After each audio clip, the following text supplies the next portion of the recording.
C विभागामध्ये सन्माननीय C विभागाचे चिटणीस सुशांत जाधव व सी विभागाचे अध्यक्ष विशाल वाडगावकर यांच्या प्रमुख उपस्थितीत, त्याचप्रमाणे मध्यवर्ती कमिटीचे सहसचिव सन्माननीय संजय कांबळे बापेरकर यांच्या प्रमुख उपस्थितीत आज सन्माननीय एक्झिक्युटिव्ह साहेबांजवळ ग्रीव्हन्स कमिटीची मीटिंग झाली।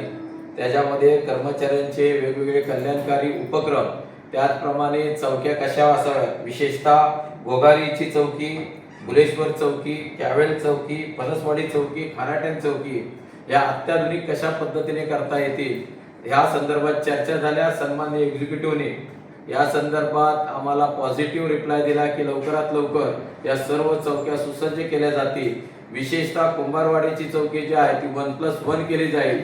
त्याचप्रमाणे घोगारी मोहल्ल्यातील जी चौकी आहे त्या चौकीमध्ये एक चांगलीशी जागा बघून तिथे सुद्धा एक कर्मचाऱ्यांसाठी 1+1 अशी सुसज्ज चौकी करण्याचं आश्वासन सन्माननीय एक्झिक्युटिव्ह साहेबांनी दिलं।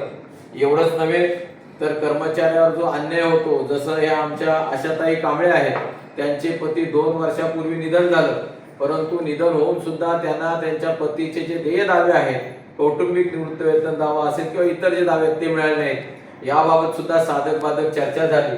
कमिटीचे मध्यवर्ती जे सहसचिव म्हणून संजय कांबळे जे बापेरकर आहेत, त्यांना 4 वर्ष या सी विभाग प्रशासन त्यांना 4 वर्ष त्यांची ग्रॅज्युएटी देत नव्हते।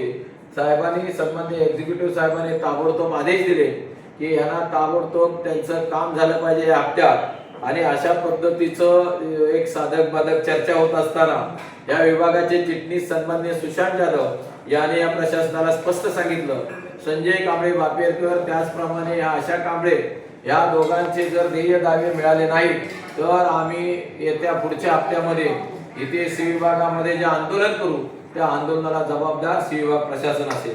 असे वेगवेगळे उपक्रम, वेगवेगळे प्रश्न इथे घेतले आणि विशेषतः सॅग्रिगेशनचा जो प्रश्न आहे, सॅग्रिगेशन ज्यांनी चालवाय घेतले ते दुसऱ्यालाच चालवाय दिलेला आहे आणि त्यामुळे तो जो हप्ते बिप्ते देतो या संदर्भात सुद्धा चर्चा झालेली आहे। या खेळीमेळीच्या वातावरणात चर्चा झाली आहे आणि आम्ही सर्व या खऱ्या अर्थाने एक व्यापक असे चर्चेला बसलो होतो।